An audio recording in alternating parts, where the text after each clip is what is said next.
Welcome all to this session of the Sixth Platypus Convention. The session on the First International 150 years later. I'm your moderator, I'm Gregor. I'm a member of the Frankfurt, Germany chapter of Platypus, and I will be moderating this panel. I will give you a brief description of the panel, paraphrase the questions that the panelists were handed, and then introduce them in the order in which they're going to speak, and then I hope we're going to have a very fruitful discussion.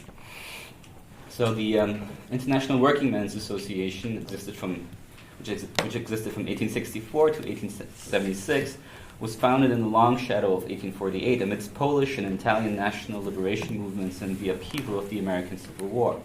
As an organization, it pushed against the limitations of radical Republican politics in both its European and American iterations. It was the first to present the need for an organized body of the international working class in order to develop the political forces capable of challenging industrial capitalism on the world stage. The recognition of the global nature of capitalist society, coupled with the critique of radical democratic politics of the second half of the 19th century, both from an anarchist and Marxist perspective, make up the political content of the First Internationale. Any history of the First Internationale in the present is necessarily informed, consciously or unconsciously, by the experience and assessment of the Marxist internationals in the 20th century. A critical history of the First Internationale today would have to be part of a larger reflection on the origins of Marxism and the mid-19th century shift in leftist political practice, so the transformation of both its means and ends. In assessing this history, one discontinuity immediately presents itself. Unlike the history of the Second, Third, and Fourth Internationale, the First Internationale was composed of largely heterogeneous political tendencies, including, but not limited to, British labor reformers, including Chartists, Polish radical Republicans in opposition to Russian Tsarism, Italian supporters of Mazzini for national unification and the end of the Papal State, German Lassallean radicals, followers of Ferdinand Lassalle, and others. At the center of these ideological differences was the conflict between Marxism and anarchism, with Marx and Bakunin in the foreground. While the First Internationale is known as the moment of this infamous political split, it remains the task of leftist politics today to specify what this historical division on the left might mean for the present. In this spirit, this panel asks, what is at stake in the history of the First Internationale, and how might it help us advance an understanding of the tasks of the left today? And we sort of gave the panelists three blocks of questions. The first is to address the origins of the First Internationale, how it came about, why it came about. The second question deals with the international part of the Workingmen's Internationale, which is, in contrast to many sort of neo-anarchist stances today that present the think globally, act locally stance on politics. And the third block of questions deals with the actual split between Bakunin and Marx and what that means, how actually Marxism, anarchism defined themselves against each other at that time. Now, the speakers in the order of how they're going to speak, and then I'm definitely going to hand over. In the middle, in the black, Bill Pelz, who is a professor of history at Elgin Community College in Chicago. He's a specialist in European and comparative labor history and the editor of the Encyclopedia of the European Left. Correct me if anything is wrong what I'm saying. He's also the author of Against Capitalism, The European Left on the March, the Spartacus-Bund, and the German Working Class Movement, and Wilhelm Liebknecht and German Social Democracy. He also edited the reissued Eugene V. Debs Reader, and Bill's articles and book reviews have appeared in the American Historical Review, International Labor and Working Class History, German History, Sozialismus, Jahrbuch für Forschungen zur Geschichte der Arbeiterbewegung, and International Labor History Yearbook, among others. Then to my immediate left, John Bekken has served 2 terms as the General Secretary-Treasurer of the IWW and also on the IWW General Executive Board, the IWW Solidarity Commission. He was the co-author of the IWW's official centenary history and was for several years the editor of the union's newspaper, The Industrial Worker. However, John is no longer a member of the International Workers of the World. Industrial Workers of the World. I always make this mistake. He was a founding member of the Anarcho-Syndicalist Review in May 1986, And for the last 2 decades, John has worked as a teacher, presently at Albright College, where he teaches courses in media history, journalism, media law, and so on. And finally, to the extreme left, James Heartfield. He's Got on to live. I do this every time. I'm going to disappoint you. To the audience's immediate right. Extreme right. So he's a journalist and the director of Adesi.org. He's published in numerous newspapers and journals and so on, such as The Guardian, The Telegraph, The Platypus Review. You can also pick up copies of his articles, or issue number 55 in The Platypus Review. And his most recent book publications are The European Union and the End of Politics in 2013, British Workers and the U.S. Civil War, 2013, and The Unpatriotic History of the Second World War. And with that, I'll hand over to Bill, and I'll give you a sign when you have 2 minutes left. Is it time yet? No, okay. Very good. I'm just going to make a few very general remarks because I want to leave a maximum amount of time for discussion. I've always found going to conferences that people give these papers and they may be brilliant, they may be erudite, et cetera, et cetera, et cetera, but everybody's eyes start to glaze over and so on, and they usually get a copy of the paper online anyhow, that the really important things come out of discussion. So I'm just going to toss out a few ideas I have based on some papers I've written on the First International to try to minimize the amount of time I'm taking up. First of all, my thesis in a nutshell is that the International Workingmen's Association is presenting a model to us that might be useful in the 21st century.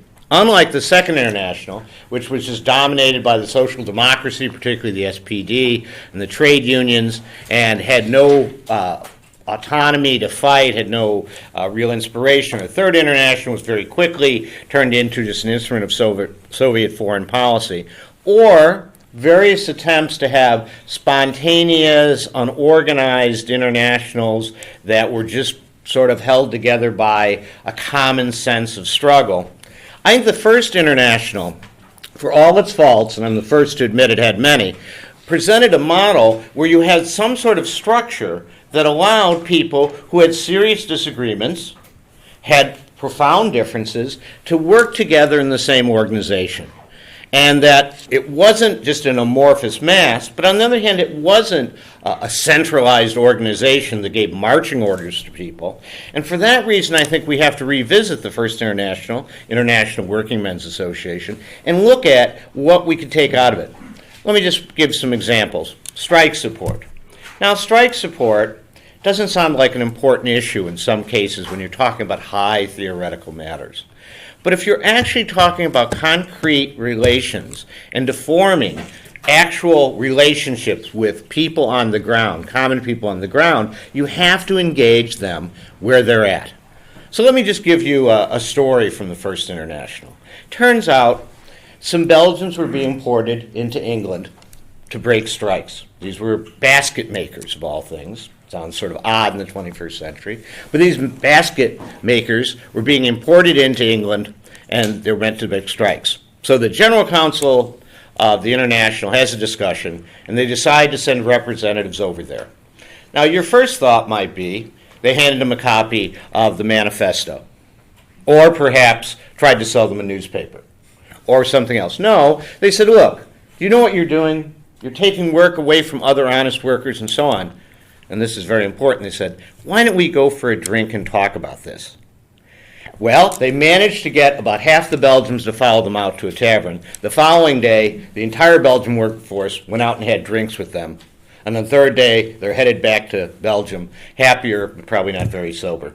In other words, they actually approached these people in a very human manner.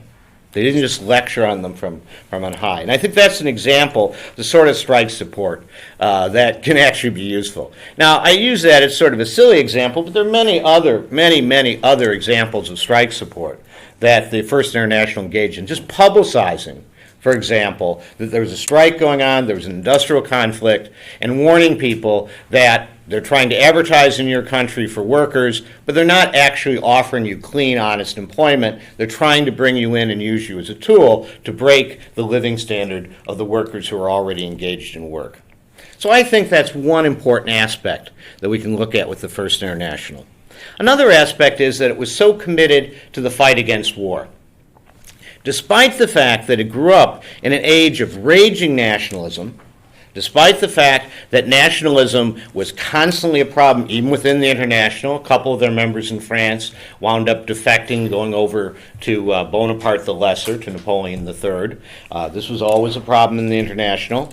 But despite that, they consistently took a stand against war and tried to fight against nationalism. You see that with the Franco-Prussian War. It would have been very easy to make arguments about the progressive nature of the unification of Germany, etc., but the members of the International who were in the North German Diet, North German Parliament, I forget the name offhand we'd call it, Gregor probably knows, August Bebel and Wilhelm Liebknecht, they refused to vote for war credits.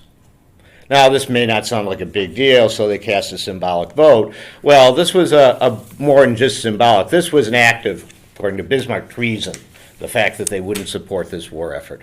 And consistently, the International organized against war. And I think that's very, very important, the fact that it had a consistent policy against war. Now, let's compare that with other internationals you've seen. Well, Second International, as we know, capitulates in 1914. Third International did whatever Moscow found convenient at the time. And even our friends in Spain who are in the anarchist movement might find it expedient to join a government if it seemed to suit their purposes at the time. In other words, the temptations of going with the flow, going with the current, going with where power is always seductive for out-of-power radical movements. And I think the First International has a pretty good record on that. It's certainly not perfect. And also their support for the Paris Commune. When the Commune came about, this was something that didn't necessarily fit in with anyone's plans. Marx, for example, had advised the workers not to rise up, said it was hopeless. But instead of just writing them off and saying, well, they were fools, they didn't listen to us, they could have listened to us, but they didn't, so they're going to get themselves butchered and it's not our fault. Instead of washing their hands of the whole affair, instead they threw themselves into support for the Commune. And Marx, of course, wrote his famous analysis of civil war in France, but more practically, they gave support to communards fleeing. They did whatever they could with their limited resources to help communards. And they also took, and various people interpreted the lessons differently, of course, they took the lessons of the Paris Commune and integrated them into the developing theory of the International. So I think if you examine the actual work of the First International, given their incredibly limited resources, given incredible pressure and repression that they were suffering under, that they actually did a fairly good job. But what was more than doing a good job in hard times is that they presented a model that might be useful for us to examine in the 21st century. A model that's not completely amorphous, lack of organization on the one hand, not the iron discipline of the Bolshevik model on the other, and certainly not the adaptation, co-optation model of social democracy as a third alternative. Now, in terms of the Marx-Bakunin debate, first of all, my argument is it's overstated. It's made more important than it actually should be. Because most scholars attribute the collapse of First International to a clash of personalities between Marx and Bakunin. A clash there certainly was. A clash of ideologies as well. But I actually think what was going on is in the aftermath of the Paris Commune, I believe that the International was suffering such tremendous, tremendous repression that no matter what they would have done, the organization would have been destroyed.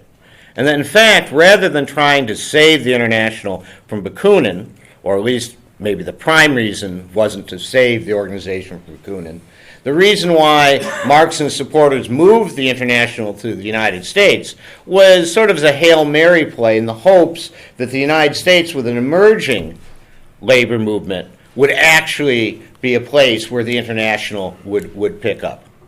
And I think that was what was really, really important. And if you read the minutes, and I really urge people to read the actual minutes of the First International, the actual commentaries from the time, rather than people who were theorizing afterwards alone, you really get a feel for this was a sort of a really unique organization in terms of openness. Let me give an American example from the International. A fellow comes in, says he wants to address the General Council, and he represents workers in the United States. They say, okay, fair enough. Oh my God, I've been talking a lot. Fair enough. We'll let you speak. I'm wrong. No, that's You have 4 more minutes. I'm sorry. now I only have 3.5, thanks to the bureaucratic leadership of our comrade from Germany. Typical, right? And in any case, this fellow comes in and asks to talk to the general counsel.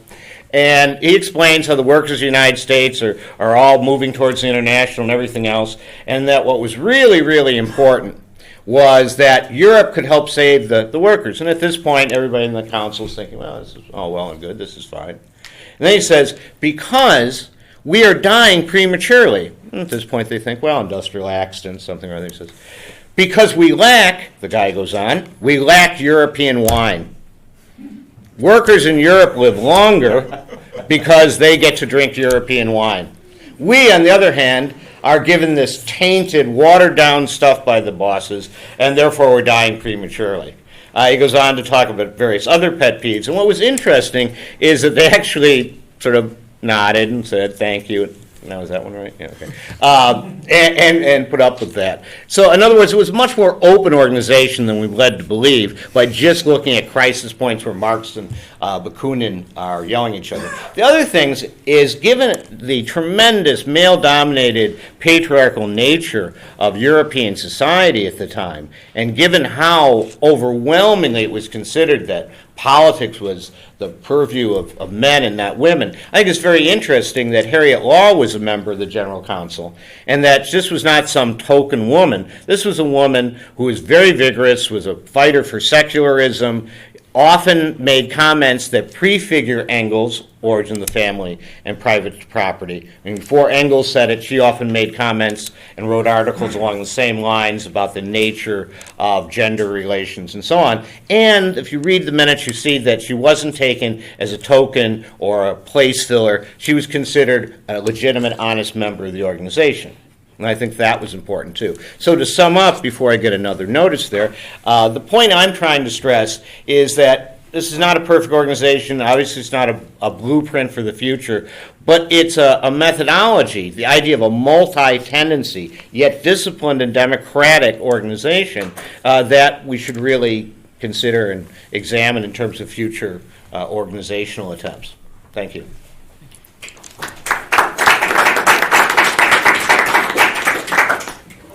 I've written too many notes. I'll try to move through them quickly, skipping a lot. I don't disagree with much that Bill just said, although it's clear that he has never drunk a really bad wine, or he would understand the urgency of the problem.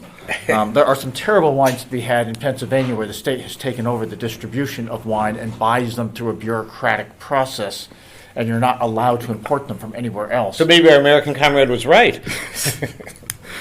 Okay, so the only thing I would add to the introduction and to what's been said about the origins is that we do need to recognize, not only is Bill right that the conflict between Marx and Bakunin can be overplayed on some levels here, but we also do need to realize that Bakunin was not, in fact, the fundamental representative of anarchism within the First International. The Proudhonists played a much more prominent role for the bulk, because when you invite the French workers into an international organization of workers in this period in time, you are getting Proudhonists. And that is who has organized the French workers by and large. Now, Proudhon himself is dead, but Bakunin only enters in late 1868 and he's expelled in 1872, so he's only there for 4 years. The mid-18th century, I think we often accept our marginal existence and assume that the left has always had such a marginalized existence. And we need to realize that things were not always this way. And if they weren't always this way, possibly they could be different again sometime. But in the mid-18th century, you saw intense social ferment. Capital was still struggling to assert its dominance. The modern state had not yet taken form.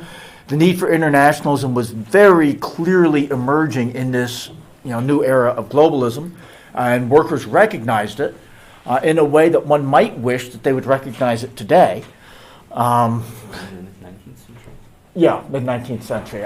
Really, it's quite astounding when you see that they're organizing international, strike solidarity in the First International, and today you're lucky to get a letter. It's so it's a significant group. It's important as a forerunner, but things are going on around it that also give it a certain ability to project itself into disputes. So Bakunin is, when the First International is being formed, Bakunin's in the League of Peace and Freedom, which is a bourgeois anti-war organization. On the one hand, he was still transitioning out of his preoccupation with national oppression issues, although within the League and in his work against national oppression, he had led a left wing that asserted that you couldn't resolve these questions without social revolution. He left for the International when that proved impossible. But how does Marx enter the movement? He edits a liberal newspaper in Rhineland financed by emergent capitalists, and then for the bulk of his life survives in large part of the largesse of a scion of British textile manufacturing. Marx makes a living for a few years as a foreign reporter for the New York Tribune, a decidedly capitalist enterprise whose editor earlier had translated Proudhon's book on the People's Bank. So, radical ideas are not that far from respectability. I mean, they're not quite respectable, but respectable people embrace them. When one of the Russian nihilists came to Philadelphia to speak in the 1890s, the wife of the mayor went to listen. The Philadelphia Record did a full page on the affair. I mean, radicalism mattered. It signified. It was part of the discussion. Okay, what unites the International? We've already noted it's much looser in many ways politically. The program has been written to make it possible for widely disparate tendencies to involve. It exchanges views, develops contacts, appeals for solidarity, but it's trying to build a workers' movement against this strong opposition from capital and the state. And to the extent that we're looking for lessons today, it does seem clear to me that a movement based on common struggle, on class identity, is where you can transcend a lot of these divisions. If you're trying to build, Mark Lehr is very clear in his biography of Bakunin, that Marx was trying to break from this policy of organizing sects, where everybody thinks the same. And it's fine to get together over beer with a bunch of co-thinkers. But if you're trying to overthrow capitalism, there's real limits to what can be accomplished in that way. I don't think it can be disputed that on the one hand, there were factional intrigues and slanders and undemocratic tactics within the International on many levels. So at one point, in 1867, Marx writes Engels, at the next Congress, I shall personally deal with these jackasses of Proudhonists. It's not like everybody is in there in bed with each other. At the same time, Marx did actively encourage Bakunin to do what he saw as useful work in the International, in particular in organizing in Italy, where the nationalist cause was really dominating the movement. And in fact, hundreds of workers joined the International as a result, in large part, not simply of Bakunin, of course, because he could not have done it alone. He meets with people, and for a long time. It looks like nothing is happening. He's got like 3 or 4 people. And then suddenly groups start organizing and forming, and you have a fairly significant presence. We should be clear also that, so Marx invited Bakunin in.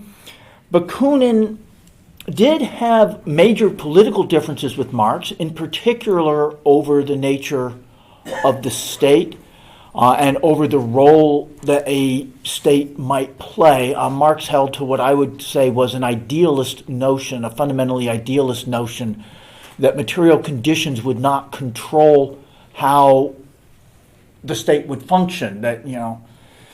And Bakunin, as a materialist, believed that if you put workers into the existing state apparatus, quite necessarily they were going to be sucked in. In regulatory theory, we call this capture.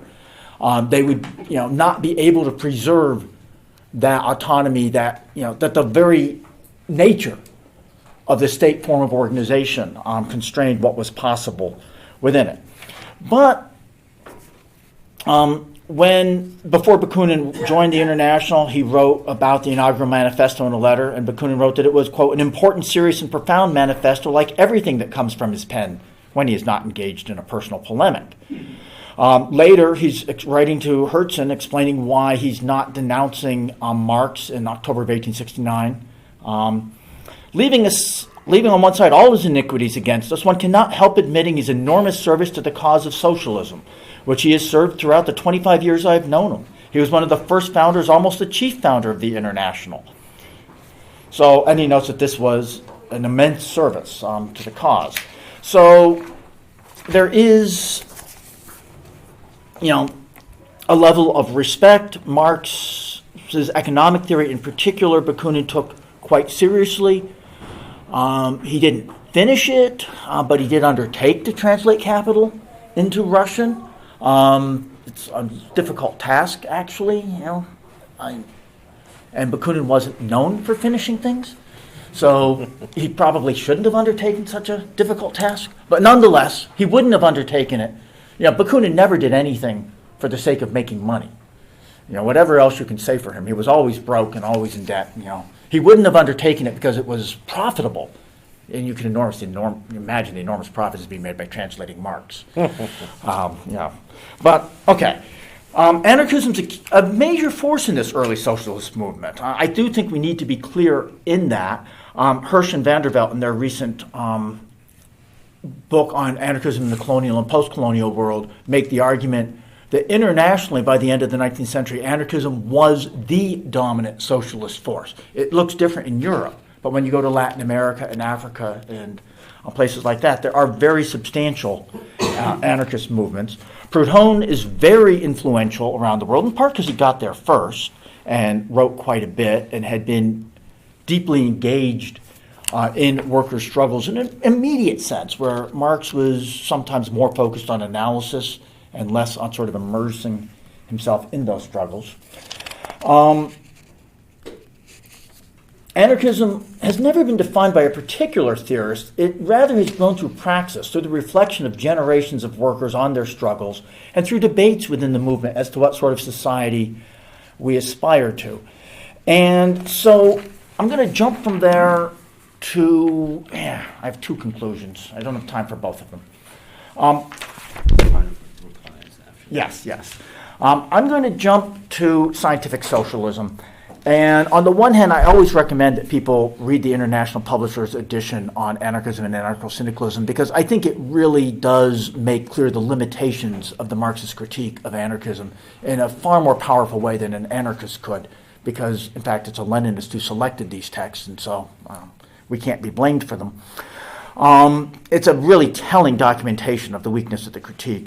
I particularly commend his response to Bakunin's statism and anarchy, where Marx treats Bakunin's critique of his statism with withering scorn and asserts, contrary to Bakunin, that the proposed socialist government will not become a means of minority rule and dictatorship under the guise of the popular will. Many Marxist friends have told me that they find Marx's argument compelling here. I don't actually understand why, but they tell me that they do. But several of them have also conceded to me that on a strictly empirical basis, you have to admit that Bakunin was right. And it does seem to me that if we're to be scientific, we do have to look at the outcomes. We have to test our hypotheses against events. And within that, I do think it is really quite clear that this approach to social organization and social transformation of capturing states and using them as an instrument for the workers' emancipation, it has not been perfected, shall we say. The anarchists would say that there are fundamental flaws with it, but if we're wrong, then at the very least Marxists have to finesse it, because it hasn't worked at all. I'll stop there. Cheers. Excellent. Thank you.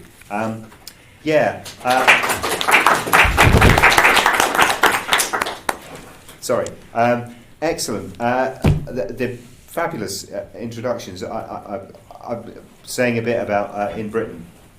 Now, on a practical level, it was founded by British trade unionists, London trade unionists to be precise. Karl Marx was there kind of by accident. he was. They needed somebody to be a German guy. They needed, we need a German guy. And he says, no, take a Carius. I don't want to do it. And they say, and he sits dumb on the podium in the first meeting because he really didn't want to do it, and he was very ill at the time. He was tremendously ill, and he had 3 very difficult daughters. A situation I completely understand. They were making a whole heap of trouble for him, and it also was like doing the proofs on Capital.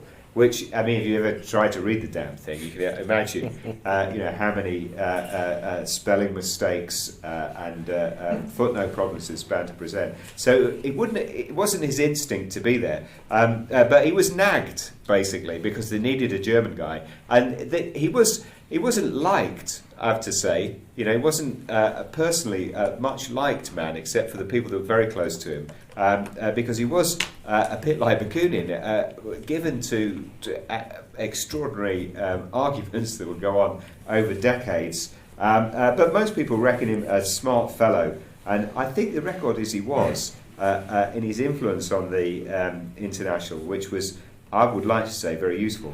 Now then. So they were. Who were they? It was Creamer and Odger and Howell. They were English trade unionists. I think they were all on the London Trades Council. Later on, John Hales, who played a big part, who was a kind of elastic weaver, whatever elastic weaving is. Could be elastic bands. And also later on, Robert Applegarth, who was a relatively important trade union leader at the time. Why did it happen? One of the reasons it happened is that just before, something quite remarkable had happened in Britain, which you should understand was a very benighted place in terms of socialist organisation. And the real impact of the Chartist movement was the impact of its defeat.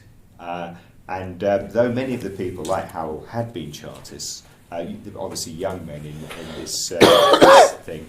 The fact that Chartism failed as spectacularly as it did, I mean, if we were doing a Chartism thing, I'd be talking about how brilliant it was, but the disintegration of the thing was really ugly and painful and depressing, which meant that it was like a pall on England, and the level of militancy was very, very low in those years after 48, apart from one very bitter dispute in the cotton mills in Lancashire, I think in 1855.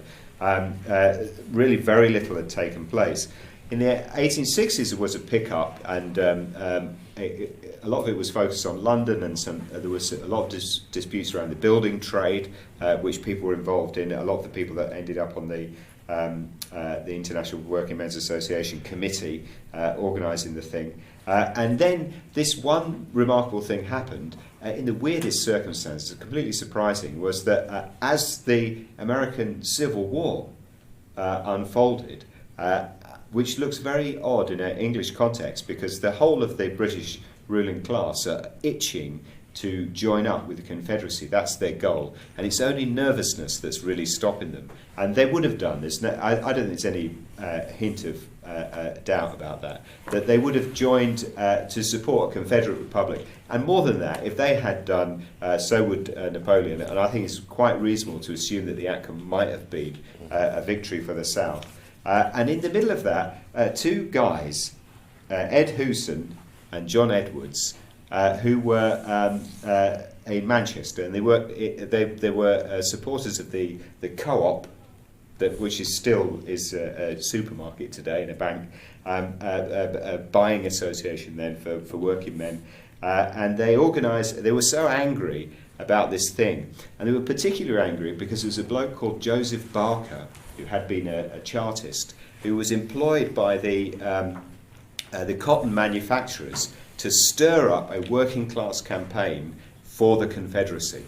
So their own employers had come with them and said, look, you're working with cotton, it's picked over there, this war's really bad for you, join with us in lobbying the government to support the Confederacy.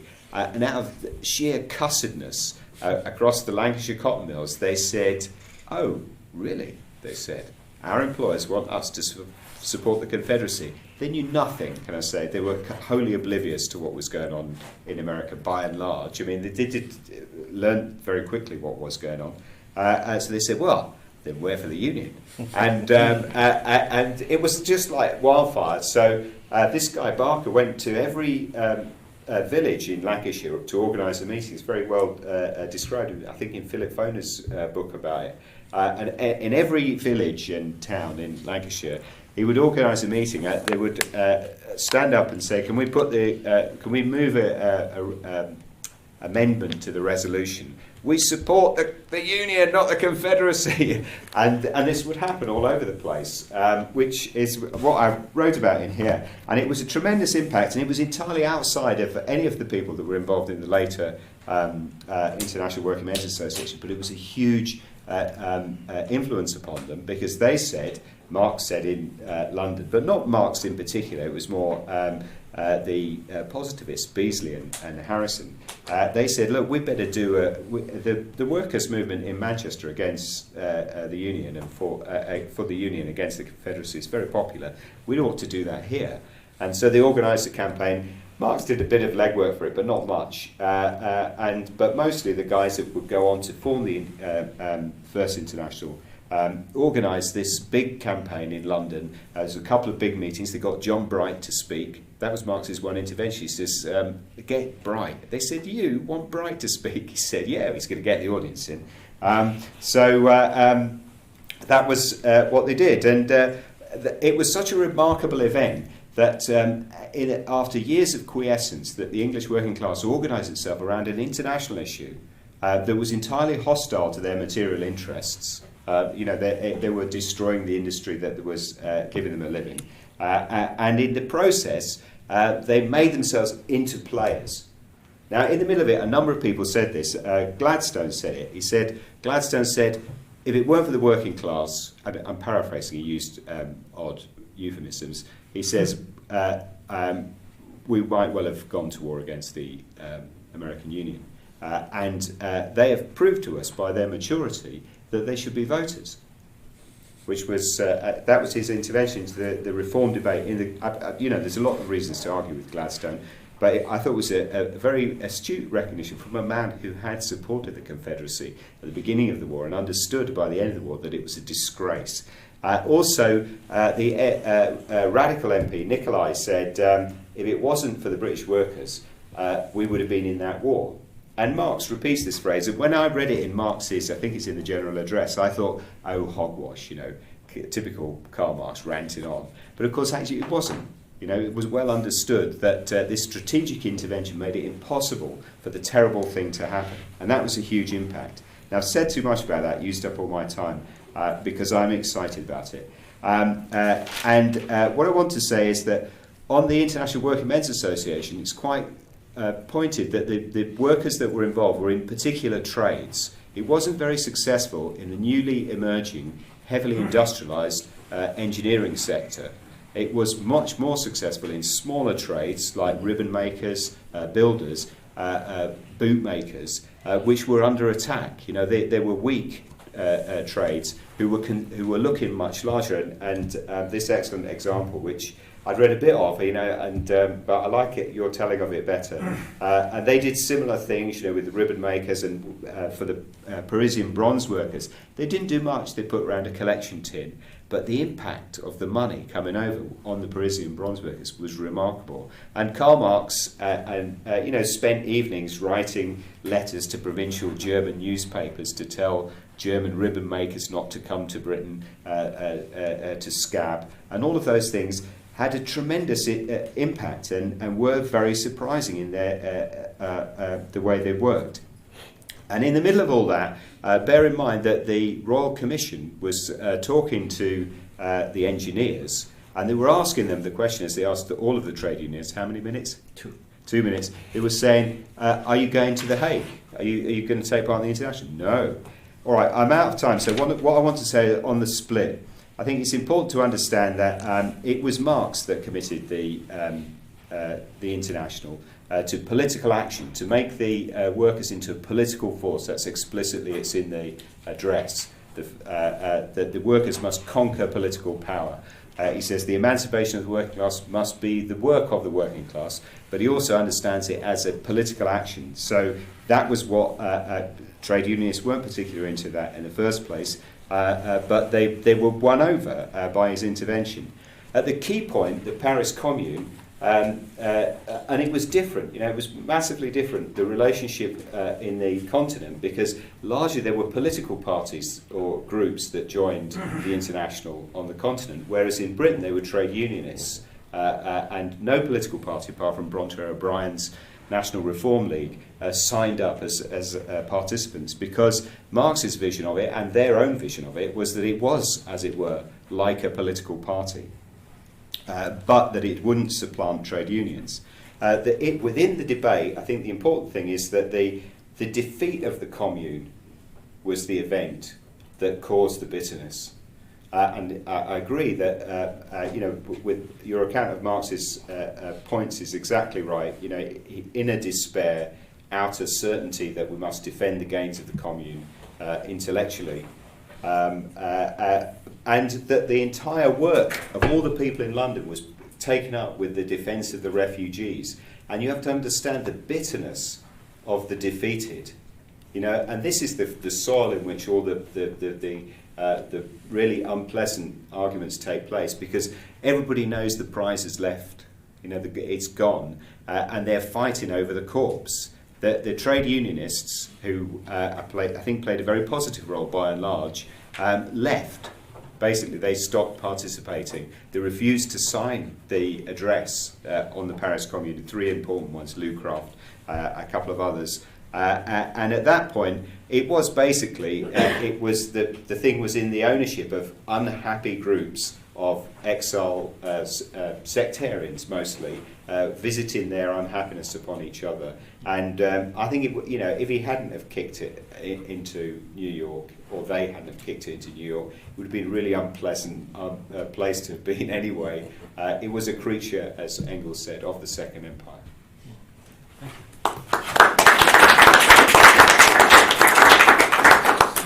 So we're going to have a space now for 2 or 3 minutes each to reply to your fellow panelists, make criticisms or comments. So we'll just do it in the order that we started. So Bill. Well, actually, I agree with most of the comments my colleagues here have made. The only thing is about this question of the state, as important as that is for us here in this room and others, I guess I question whether this really meant much to the rank and file members of the International. And I also think that Marx comes to the conclusion after the Paris Commune that you have to destroy the existing state, that you can't just use the ready-made state. So I think in a sense, when you were attacking Marx for talking about, just taking over the state politically and so on, I think he changed his views on that, is my impression, at least the way I look at it. In the Commune, on the one hand, what Marx writes in the Commune does say that, yes. And then we're left with this, I would say, stark difference between what Marx says at that moment and about the nature of this state and the way that the Marxist parties, and of course Marx himself is not in any of the Marxist parties, but they claim the legacy, the way that they behave in practice. And in practice, I don't think that we see, the Bolsheviks certainly have a different character to the way they organize the state, but it's not a fundamentally different notion of government. It's not a fundamentally democratic notion of government. It's still top-down, hierarchical, So, in that sense, I'm not...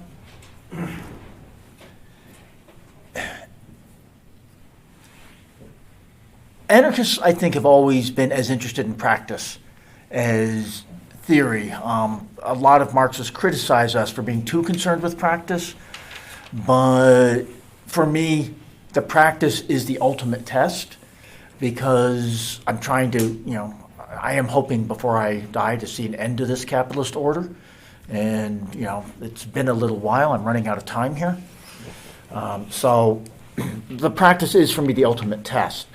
And it does get to this question in the introduction. They talk about this emancipatory emancipatory politics. The phrase I wrote in my notes is diminished capacity to imagine the problem of freedom in the age of capital. And I do think that we, on some level, on the one hand, we need to reinvigorate, relaunch a politics of struggle. I think that's the fundamental problem, because nothing is happening without that. And so in that, I don't think we disagree.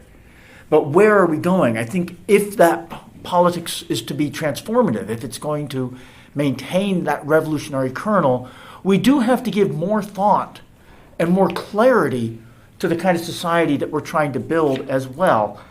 And, to reassert the possibility of freedom of domination of capital and the capitalist state, but also to imagine how is it that we're going to administer society absent that domination. And I don't want to say that that's the most pressing issue before us, because, the most pressing issue before us is, quite obvious. But I think it is a pressing issue. Yeah, James? Well, the argument that it's difficult to get around is that the Proudhonists were pretty anti-politics. They were hostile to participation within politics at all. And the essay on political indifferentism, which I think is rather good, if argumentative, that Marx wrote, gets the point, is that if this thing is going to work, it could only really be that you move on from being labour unions to making your working people a political force in society sufficient to challenge the capitalist class, and that's writ large in the Paris Commune, because it wasn't conceivable. I mean, actually it was conceivable, because Bakunin tried to do it, to seize power without seizing power. And I think wherever it was Marseille or Lyon or somewhere, he kind of charges into the National Assembly or the local assembly there and says, right, come on, you masses, take over. And he's not organised a militia, there's no force, unlike in Paris, where of course the men with the guns were indeed organising to act against the violent physical response we were bound to receive. So I think that's the test. And on the two questions the International demonstrates, one, the working class to become a political force was the right thing to do, because otherwise none of this would be an issue. And that's why the Proudhonists in France didn't stay Proudhonists. All those blokes that were dating Marx's daughters, they became Marxists, more or less. And then the other one is that you do have to seize control of the state, and you certainly have to change the way it works and dismantle it from within. But if you don't seize control of it, it will clobber you. Yeah, this is... Okay, Tom, we're just going to move over to questions from the audience. So raise your hand so I can see. Okay. I had a question that was provoked by something that Bill said, but I welcome the others to respond too.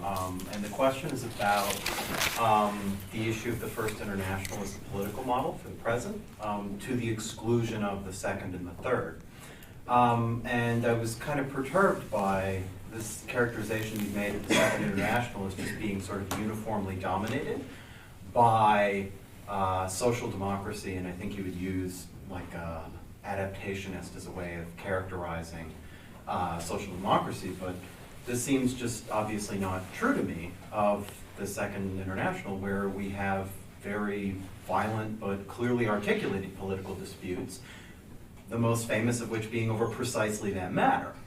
And the political disputes within it actually are phrased often in a much more clear and direct manner than the sort of organizational and cloak and dagger ways that political differences in the First International were negotiated and argued and hashed out. So I would want to ask what you make of the different ways in which political differences that did exist in both were worked out, especially in light of the different trajectory of the two. The first sort of disintegrating in delayed response to the end of the Franco-Prussian War and the suppression of the Paris Commune, with a 15-year gap between that collapse and the foundation of the Second International, and with the split in the Second International over voting for war credits in World War I, which relatively quickly after results in the foundation of the Third International, obviously with the interpolation of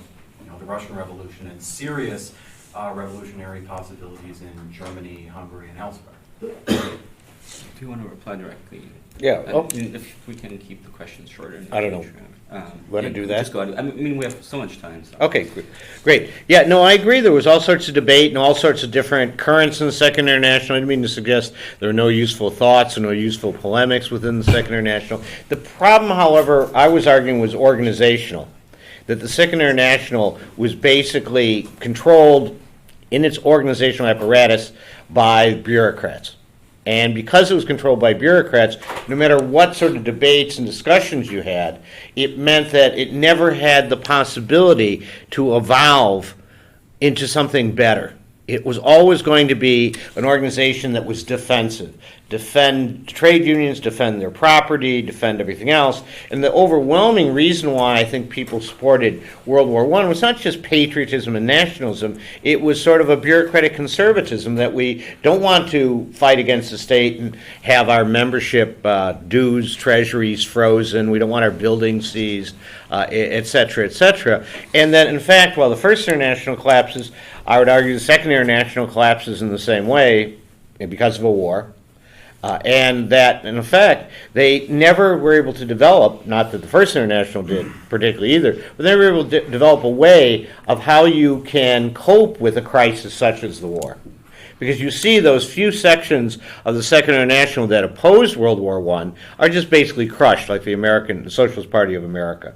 They're just basically crushed because nobody's really prepared. They really, in a way, the Second International was almost like a way of sort of training workers not just to be a political force, but to accepting the political structure as it was. I mean, there really was a sense that you could just vote in socialism in the Second International. Now, that was occurring in the First International as well at times, but I think the Second International is more of the orthodoxy. I mean, at least that's my take on it. Yeah, there were some brilliant people. Rosa Luxemburg immediately comes to mind, of course. But she was a pariah through most of her history in the Second International in terms of the bureaucrats who actually ran it. And in fact, you've got to remember that as much as Marx and Bakunin may have said nasty things about each other, neither had the other one killed. Whereas in the Second International, the party comrades that used to debate with Rosa Luxemburg had the Freikorps kill her. So, I mean, that's like a whole different degree of degeneration, I'd say. And just very briefly on that, this isn't unique to the Second International either. So the French labor movement has a very substantial anarchist contingent within it. It's officially committed to a general strike to stop war. And they have this pathetic defense, in my view, that they appealed to the Germans to join them and the Germans didn't. Right. So what could they do? But the fact remains that the majority of the French syndicalists went off to war as well. They had a split over it, but the majority went off to war. So, and I think that has to do with this bureaucratic approach to organizing. We capture positions at the leading levels, we pass resolutions, and we imagine that we're doing politics.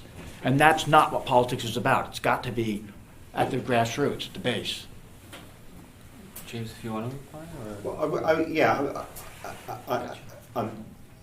God, the Second International, I mean, we were barely scratching the surface of the first, but on the comparisons, I think it's good to say that there were some real weaknesses in the First International. I mean, first off, there's always things are bounded by their time. It was a response to the times. I feel strongly that the contribution of the English trade unionists was solid and good.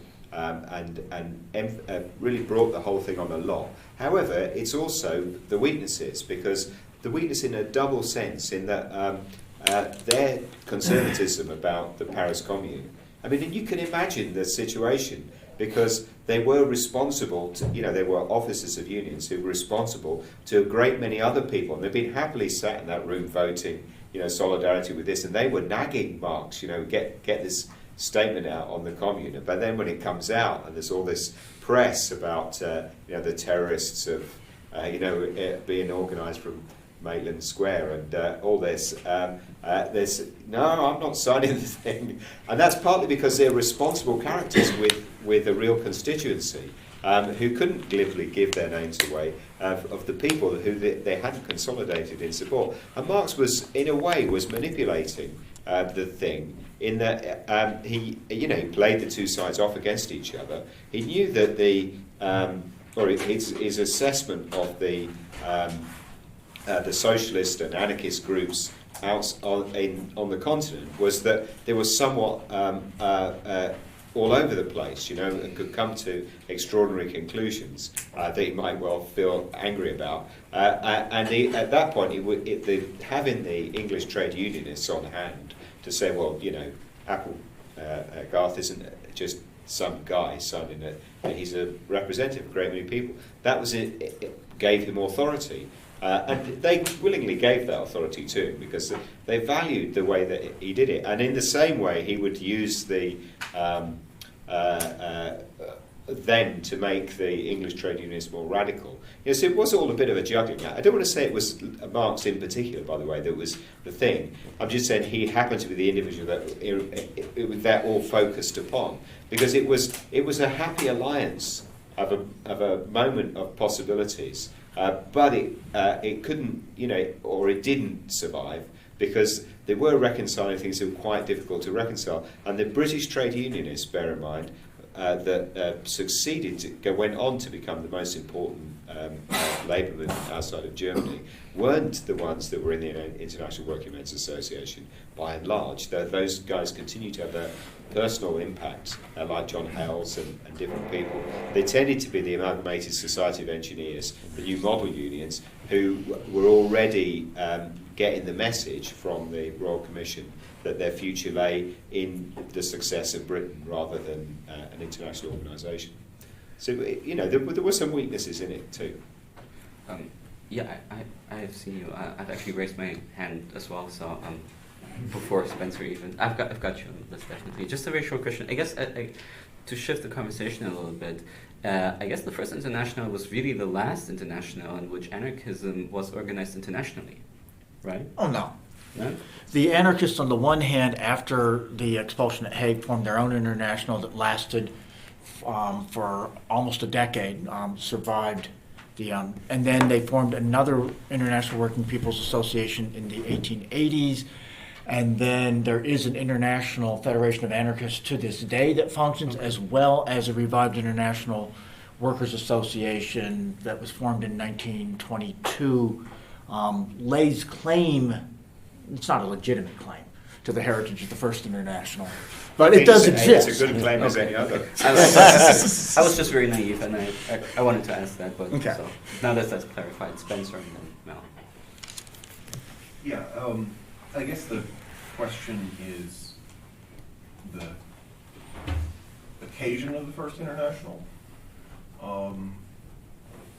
James talked a bit about this with respect to the American Civil War, and certainly the American case is clearest in my mind that it's, at some level, America seems, the American developments seem to be somewhat out of sync with European developments in terms of the legacy of 1848.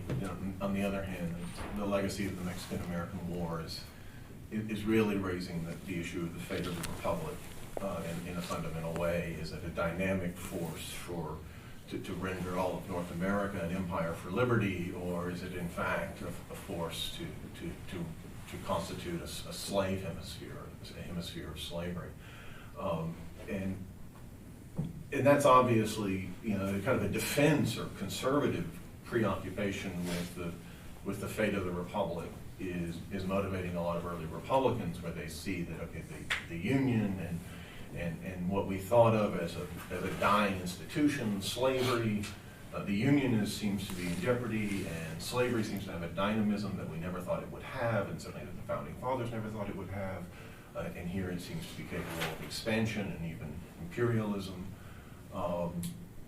And so the crisis of liberalism, if you will, the crisis of 1776, the crisis of the 18th century and the 19th century is very clear.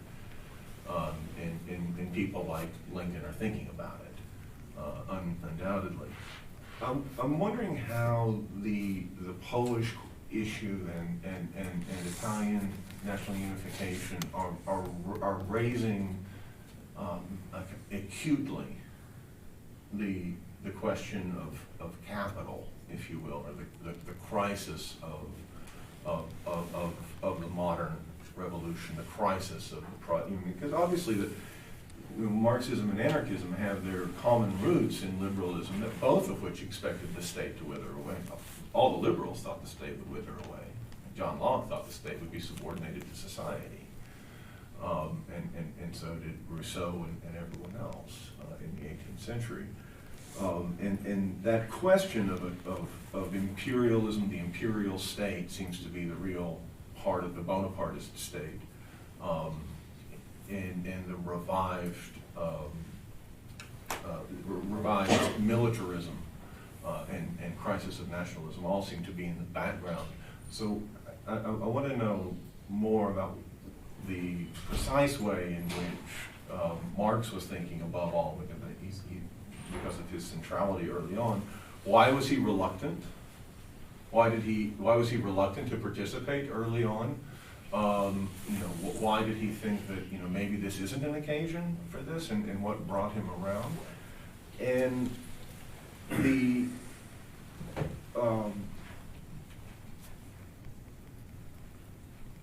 question of the collapse of the First International does also seem to me to raise there's a connection between the First and the Second International, which is the formation of the SPD above all, right? That Marx expects that a party is going to be formed, which of course nothing of the sort existed between 1848 and the First International. And Marx expected that the writing of Capital would be some kind of important document or an important intervention in that German moment. And he immediately translates it into French by the early 1870s. I'm wondering how he's thinking about developments in the aftermath of the First International with the English trade unions and the aftermath, of course, of the American Civil War, which was very much in the balance in 1876 with the kind of fate of Reconstruction. And why you could put it simplistically, why doesn't he want to get Capital translated into English right away? But more importantly, the issue of extending Marxist hegemony into English socialism and into the increasingly splintered legacy of republicanism in the United States. Spencer, could you just summarize your questions I'm briefly? done. But could you summarize No, your I've questions? got mine. Oh, you We've got mine. Well, we knew it was going to be challenging. I'm going to let it slide this one. Go ahead. I really, the Polish question, I've got to say, I've spent some time with the American one. I've no idea why the Polish question is as important as it is. If they thought it was, so if anybody can explain it to me, I'd be really interested. But I always, everything that Marx writes about Tsarist Russia always strikes me as a little bit over the top. But anyway, there's a point to it. But anyway. Yes, thank you. Why was Marx reluctant to participate? I think really it's good to get away from the omniscient Marx. He was just a geezer, and he was really ill. He was really ill at the time, and also, people go a bit crazy about Capital, and we've been going crazy about it ever since. And I think he went a bit crazy. It was a tremendous intellectual achievement, and I think he was exhausted. And I suspect that a lot of his ill health was to do with it. And it also impoverished himself and his family in ways that were quite embarrassing to him. And then on top of that, both him and Engels was much more reluctant. By the way, Engels at that time thrown himself into the business in Ehrman and Co., who I remember going bankrupt. I lived in Halifax at the time, and it was in the papers. They went bankrupt sometime in the 1970s. Anyway, sorry, that was slightly off the point. So, but all of this was going on, and a lot was there to distract him, and they were inured against the revival of the labour movement because they'd seen it wished for too often. And so they were sceptical. In essence, they were sceptical. Marx was in London, so he could see it unfolding. You'd have thought Manchester would have made more of an impact on Engels, but it didn't. I think he was just preoccupied with the work. And so, just for these particular reasons, he was reluctant to kind of get involved. It's interesting on the question of the party, because there was a discussion that John Hales wanted there to be an International Working Men's Association party in Britain. And this, I think, is a clue into the slightly opportunistic way that Marx worked, which I think is understandable in the context of the levels of participation he was involved in. He said, look, if Hales gets his way and we start making an International Working Men's Association party, make the section into a party, and there were sections in odd places, there was a Leamington Spa International or something mad like that, and which Hales had managed to get under the radar. But Marx's strong advice was, don't do this because it will absorb us, and the somewhat strategic position we have as a few trade union leaders issuing these edicts will be undermined because we'll actually have to ask all these people to get support. We'll have big congresses to organise. They thought, oh no, I don't want to be doing that again. I've done that in '43, and I've been amongst the German exiles. I was about to be amongst the French exiles, so it was a bit reluctant to commit, and it was a kind of there was a small amount of projection in the statements of the International. I think sometimes it was propagandistically rather further ahead of the social organisation it would represent. There were 2,000 people at the inaugural ball, in a German band. So there were a lot of people involved. Bill, do you want to add something to that? Well, I was just going to add, tying together with the previous question about Second International, that one of the problems that I think Marx saw was he had a certain frustration between what vision he projected and then how it was actually interpreted.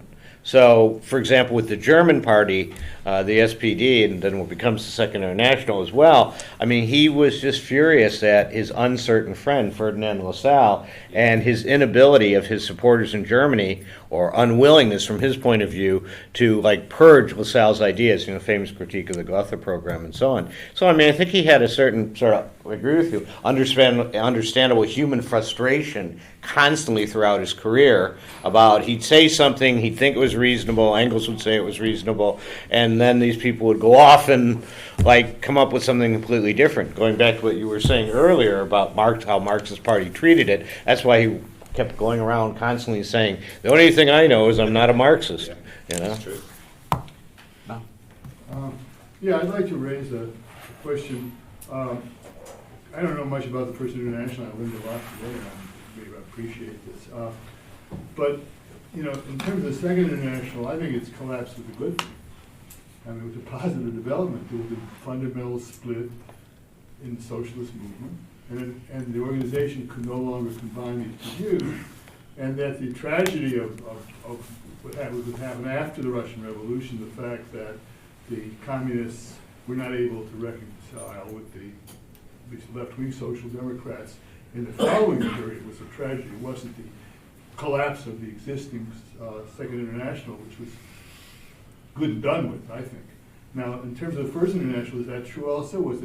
It may be that the collapse was a good thing, that it was a positive development that led to, better things, rather than a tragedy which was reflected somehow the limitations of the leaders. Is there any other question, or maybe we would cut questions? That would be possible. Lots of questions. Yeah, but if there are any other questions, anybody else? Okay, John, do you want to pick up? I'd make 2 points. One, on the Third International. I think the interesting thing about the Third International, and this reflects where I come from, was the profiteering and the attempt that was made to draw in militant and radical unions, not just Communist Party dominated unions, but the IWW was invited and several anarchist-led unions were invited. But then they had to insist on controlling it, and they put out all these conditions and such. And that had been the opportunity. If there was an opportunity to rebuild an international struggle, this reflects my orientation around labor and the workplace, but that's where I saw the opportunity, and the anarchists were open to it. They went to the conference. They had reservations. There were, they were a little not trusting, but they went. And there aren't too many other moments after the collapse of the First International where people actually sat down and said, "Can we make this work?" And they were willing to give it a shot. But the First International, the question, is it a good thing, not a good thing? The problem is that in some ways this is counterfactual. There is no point in having an organization that exists simply as window dressing. And so if it was doomed to be a facade where we had, a few isolated people representing non-existent organizations and issuing proclamations that nobody read, then it should be shut down. There's no point in having such a thing. If, on the other hand, it would have been possible to find some basis for engaging in productive dialogue around some of the issues on the state, on the trend, and finding some way to unite with emerging forces, I would say unions, you would say differently, but it only makes sense to keep it going if you can find a way to make it actually meaningful. I don't think anybody here, I say this, there are people who actually keep these tiny little Trotskyist internationals going with all of 100 members around the world, right? So some people think such things are useful, but I don't understand it. You mean like the Platypus International Convention? In fact, it is still going. It's here in my pocket. I agree. I think. It wasn't. It was a very different thing. It wasn't. It was resolved in a kind of cat-handed way, deliberately in a cat-handed way. I think the evidence is that it was a subterfuge. I'd be really interested to know about the First International in America, because there was. I presume there was enough to make the subterfuge. To talk about. Will be really interesting. On the question of the different rhythm. There was involvement of. I'm sure of Marxists in the Republican Party during the Civil War, and there were important people who were trying to do things in America. So it'd be nice to know if there was that aspect going on. But really, it was of such profound bitterness, and no doubt on the personal level, all people behave badly. But and you have to understand the sheer misery of the exile's life. You see political exiles from conflict all the time, and these people were actually, with wounds and without places to live, and it was a desperate time. And then, you discover that, some of the people were police spies, at which point everybody was a police spy, and everything to boot. So I just think it was like they were reeling from such a blow that there wasn't the basis to carry the thing on. The Bakunin thing did carry on, and I'm like I say, that was something that came out of it, just like anything else that came out of it. Marx's ambition was somewhat different, to retain the political, intellectual, not the intellectual capital, which he'd hopefully ingested into this book, and a number of small pamphlets and debates that were quite important. So that was a slightly different approach. But yes, I think probably better off dead. But I also think, just speaking on this point about going to the U.S., that the repression was so intense in the post-commune period in Europe that such a fragile organization had no hope of really functioning, particularly as an open society as opposed to an underground conspiratorial society, which I think, say what you like about Marx, he wasn't really in favor of these underground conspiratorial organizations, at least at that point in his life. And he'd also gotten all these tremendous, it turns out, utopian pipe dreams from the U.S. during the Civil War. A close friend of his, who he kept in contact with constantly, wrote to Jenny all the time, his wife, was Joseph Wiedemeyer, who was virtually a military dictator of the St. Louis area for the Union Army. And he had this plan that today sounds ludicrous, but at the time was quite seductive, and that was that you take, workers, men who have the vote, you give African American freed slave males the vote, and they have a majority. And that maybe, with that you can take over the Republican Party and so on and so forth. Plus, there had been this huge multiracial demonstration that I think the New York Times estimated at 80,000 people or something in New York City in defense of the Commune. Marx, who'd never visited the United States, Engels, who'd never, at that point knew much about the United States either, they thought, well, if nothing else, in the United States we can have public meetings. We can have open meetings, and the workers seem like they're in motion, and maybe something will come out of it. So, I think it was an act of desperation, but I don't think they really intended necessarily to set up a paper fake organization. If that was the case, they wouldn't have so easily then dissolved it. I think what they threw it over here is they're hoping to save it from European repression on the one hand, and on the other hand, hoping that maybe the social forces that were unleashed by the Civil War, that's what Marx and Engels are constantly talking about, that somehow that would, be the breeze that would fill the sails of the International. They were also, I think, responding to the very correct criticism that this was a completely European-centric organization, and they had some notion, at least vaguely, that the New World, as they called it, was actually developing, was important. So if you had it in the United States, thinking was maybe that would allow them to hook up with Argentina and Brazil and so forth. And there was a very large German exile, group that then becomes the Socialistic Labor Party and the Workingmen, And there was also this very eclectic New York section, but of very prominent people, even if they were a little odd sometimes in their politics. Mm-hmm. But people who could command an audience and be heard by thousands. Yeah. One criticism that I've heard anarchists make against Marxists is precisely due to Marxist support for the North in the U.S. Civil War. And sometimes it's argued that that was essentially the support for a capitalist state that would go on to sort of unfurl imperial ambitions, that support in some way prefigured the way in which the German Social Democrats were sold on the First World War based on this kind of anti-Tsarist propaganda, and that was seen as continuous with Marxist support for the more progressive side of the U.S. Civil War.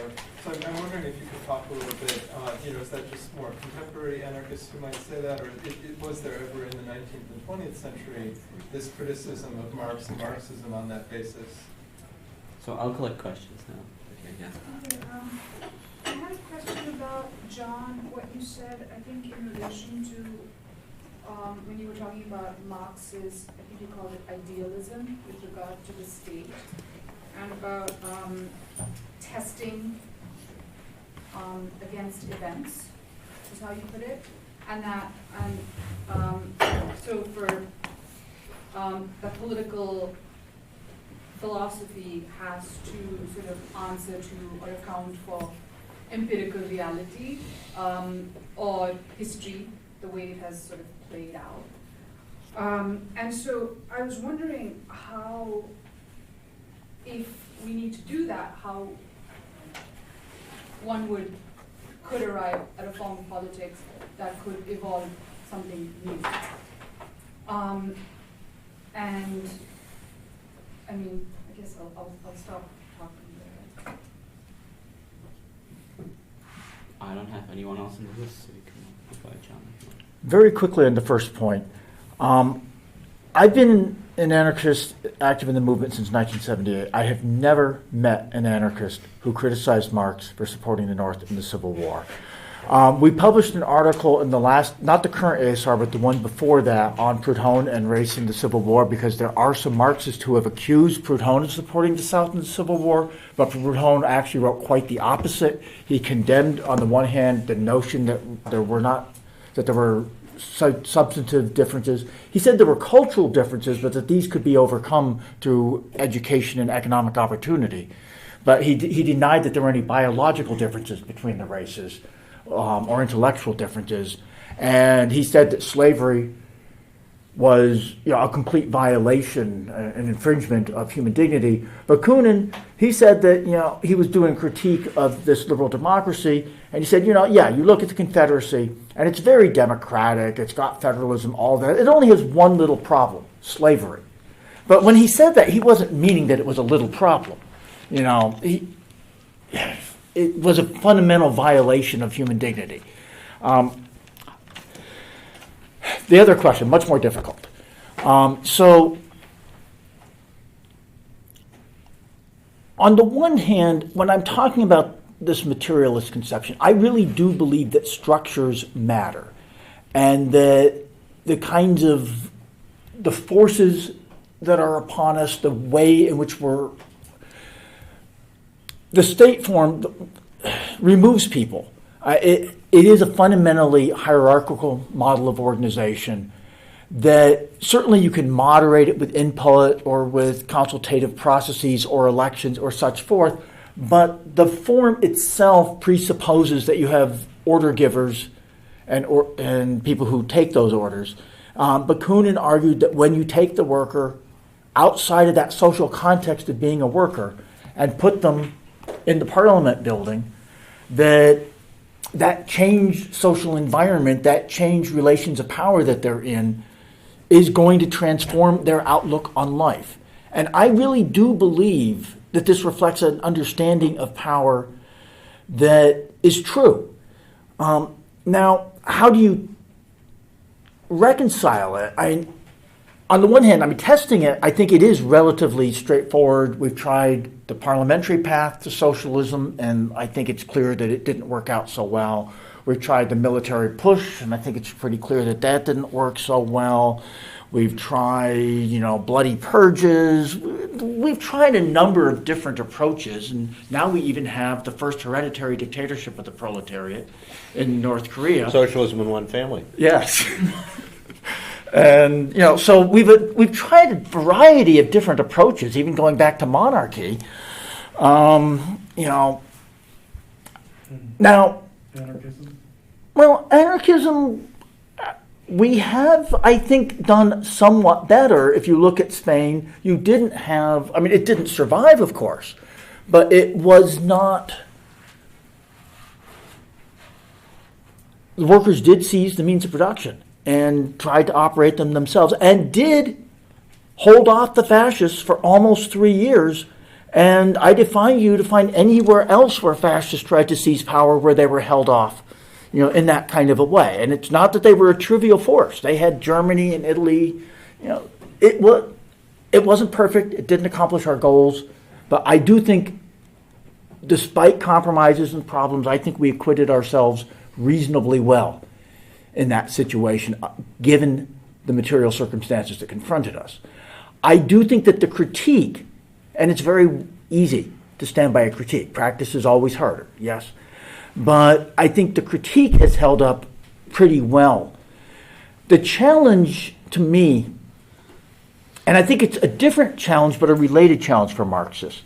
As a syndicalist, I'm about trying to develop the capacity of the working class to manage its own affairs through struggle, through building organizations in which workers are practicing organizing and leadership and administration and such on a daily basis, and thereby creating our capacity to actually run a society in ways that would be accountable. The union is, at least theoretically, in practice sometimes there are problems, but at least theoretically accountable to its members.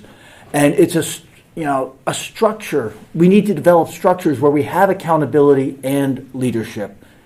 And I think the problem for Marxists is somewhat similar. Councilists have tried to deal with it. I'm not really happy with how they've tried to deal with it, but at least it's an attempt to engage the problem.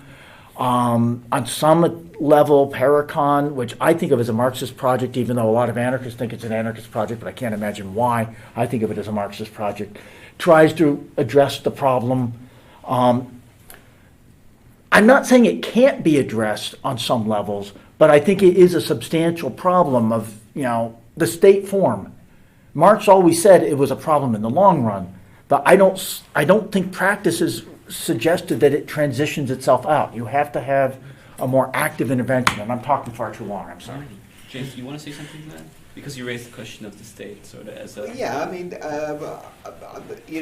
broadly, I would agree in the sense that in the way the state derivation theorists of West Germany made the point, can I be that cranky? That the state as an alienated expression of political authority is commensurate with capital as an alienated form of social existence. And yes, it's true that if there is a state, then there is not communism, because otherwise, why would public authority be invested in this alien form? I do find the discussion slightly formalistic at that point, though, because it strikes me that human history is richer and less subordinate to the utopian moment, in that there is wonder and gorgeousness in even under capitalism. You know, there is humane and in fact the only really good, lovely things that we know are under capitalism. You know, apart from that, I mean, I think it's quite hard to make the point that the Spanish anarchist society had anything like a success, because not through any fault of its own, but because it were dealing with this tremendous emergency throughout, which would have made it very difficult to achieve any kind of moments of real human liberation, except in the grim sense of we struggle on. I thought the comparative one would be the Greek mountain republics held off fascism for 4 years and adopted somewhat similarly utopian social organisation with women taking part in elections. So we've got, wait a second, we've got let's take up 8 or 9 more minutes. We have 2 questions. I'm going to close the list after that. So I've got Richard and Cam, and please, to the panelists, use these questions also as a prompt to wrap up the conversation and make some final comments. So Richard, please keep it short. My question, since we're talking about the First International, is basically, what do the panelists think is the lesson of the Paris Commune? And I guess, and it's implied by the conversation that's not really about the First International, that all of the panelists think that there are no positive lessons to be learned from 1917. Thank you. And Cam? Sorry? No positive lessons from 17. 1917. Okay. Okay. Cam? But, Oh, sorry. no, the main question is the Paris Commune. No, that's it. I think just listening to John, and I'm sure judging by what the content you deal with in your publication, you're familiar with this, but Engels characterized the Paris Commune as the dictatorship of the proletariat. He's in an intervention he made with the German Social Democrats, he said, if you want to know what it looks like, it's the Paris Commune. So I think when you're kind of approaching the idea that Marxism is statist, this is something that there's a really rich literature, starting with things like the Critique of the Goth program and going through the lens like State and Revolution or Trotsky's Revolution Betrayed. They're all kind of tangling with this essentially same subject about the process of the withering away of the state and what the worker state such as it is actually consists of, and whether it is essentially just an armed defense of a temporary gain, moving to its own self-abolition. So this isn't a question at all, and I'm sure this is the first time this is going to happen. But it's just something that I was kind of feeling just based on the discussion as such. So. All right, I guess Bill, you start. Yeah, okay. I think the Paris Commune teaches a lot of lessons, and I think 1917 does as well. In fact, 1917, I think, teaches us the same lessons. Only here, we see what happened to the Paris Commune extended, because unlike the Paris Commune, which was crushed early on, in 1917, the Russian Revolution, the Bolshevik, and all that sort of stuff, it continues. unfortunately continues in isolation, which is one of the things Marx and other people warned about in the First International, that, okay, great, let's say Paris succeeds, what's going to happen if it doesn't spread to the rest of the country? And I would argue the lesson of 1917 was, okay, you had a revolution in Russia, but it doesn't have a chance in the long run unless it spreads to the rest of the world, most initially first industrialized Europe. So if the defeat of the Paris Commune was the defeat of the communes in Lyon and Marseille, the defeat of the Russian Revolution was the defeat of the revolution in Berlin and Vienna. The Commune, we did an article about this a couple issues ago on the Paris Commune, which I didn't write, but I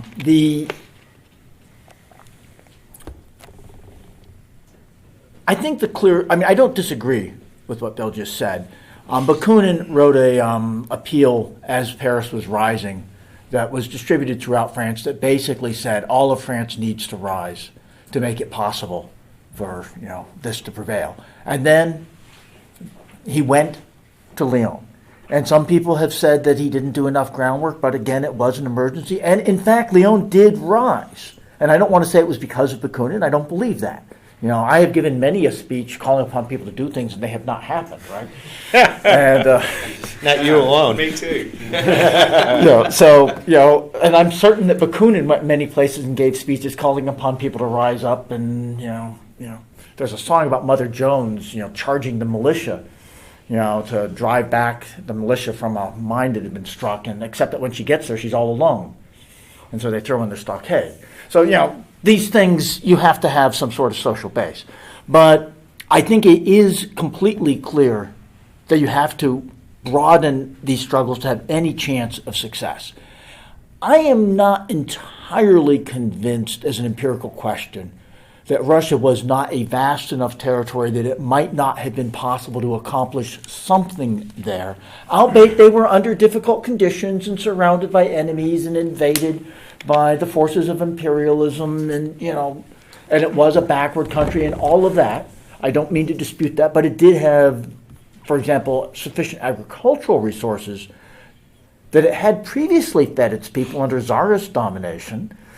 I like to think that the workers could have worked with the peasants to find a way to feed themselves adequately. I see no reason why workers and peasants couldn't have figured that problem out. And I think that 1917 Kropotkin argued that it showed how not to make a revolution, that this attempt to deal with problems by imposing external authority from the top was counterproductive, that it short-circuited workers' efforts to actually figure these things out, and that the coercive apparatus in the long run actually made things worse. It didn't solve problems. Now, it did have certain advantages in the military struggle, perhaps. Anarchists are not real good at fighting wars. We did okay in Spain considering the circumstances, but we had to compromise a lot of our principles in doing it. Our ideas are not really designed to organize killing machines and go and fight, other killing machines. It's not what we created them for.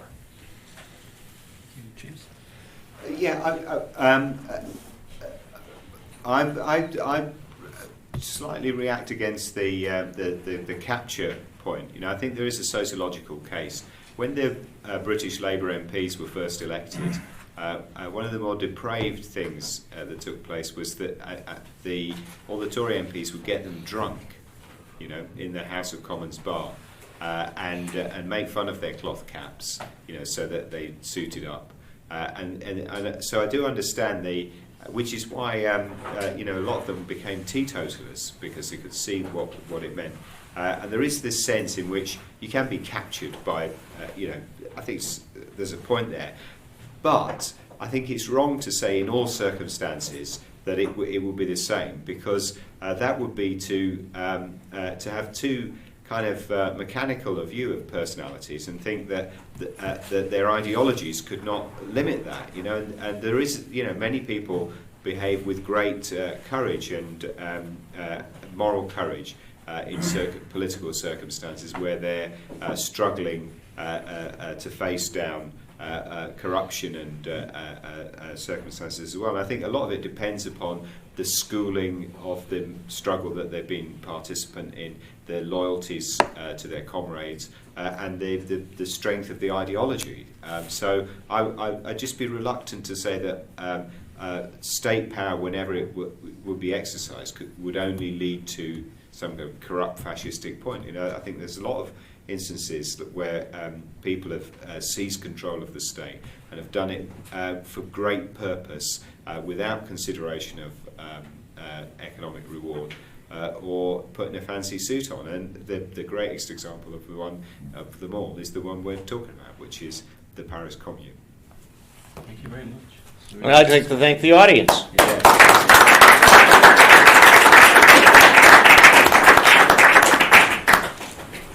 And be sure to join us at 6:30 at Columbus Auditorium for the closing plenary on revolutionary politics and thought. Thank you. That was great, thank you. What was that? Where are you on the First International and Marx? Oh, Where am